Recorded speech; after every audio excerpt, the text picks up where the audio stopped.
তমেব মাতা চ পিতা তমেব তমেব বন্ধুস্স সখা তমেব বিদ্যা দ্রবিণং তমেব সর্বং মম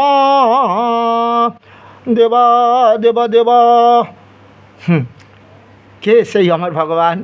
অর্জুনের সখা, তমেব মাতা, তিনি পিতা তিনি মাতা। ওই যে ব্রহ্মণ হি প্রতিষ্ঠা অমৃত অশ্ব বায়স্য চ শাশ্বতস্য চ শিখসৈকান্তিকস্য, আমি ব্রহ্মের প্রতিষ্ঠিতা।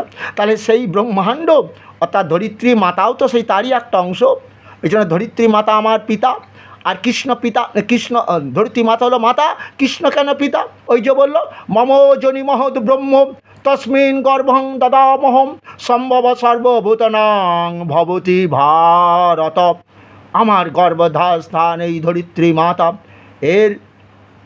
এটাই আমি বীর্য নিক্ষেপ করে থাকি।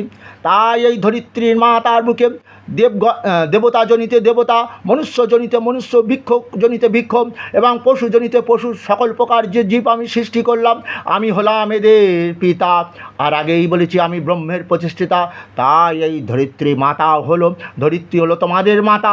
এই ধরিত্রী মাতা হচ্ছে প্রকৃতি, যার থেকে সমস্ত নারী জাতি হচ্ছে এই প্রকৃতির অংশ, যার ফলে তাদের মান্থলি মেনস্ট্রুয়েশন হয়, পুরুষ তার স্বামীর সঙ্গে মিলনে সন্তান সৃষ্টি করে। তাই সেই ধরিত্রী মাতাকে আমার ভগবান বললেন আমি এই গর্ভধান স্থান, তাই আমি ব্রহ্মের প্রতিষ্ঠিতা, তাই হলো আমি পিতা আমি মাতা।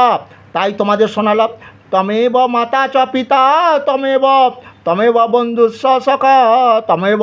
আমার ওই যে আমি অর্জুন আমার বন্ধু না সখা। আচ্ছা, আবার বিদ্যা, যত বেদ বিদ্যা, চারটে বেদ নেই তো সব, তমেব বিদ্যা দ্রবিণং তমেব সর্বং মম দেব দেব। ওই যে আমার ঠাকমা কত দেবদেবী পুজো করার পর সেই কি হচ্ছে, ঠাকমার পেছনে কি দিয়েছে, কোন মন্ত্র?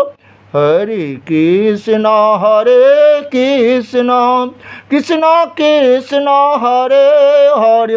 এই ওগো ঠাকমা যদি এই গানটা নিজে না গায়, ঠাকমার কোনো মঙ্গল হতে পারে গো ওগো? হ্যাঁ, তাহলে ওই যে আমার মহাপ্রভুকে ওভারটেক করলাম। হ্যাঁ, কী গো বুঝতে পেরেছো না?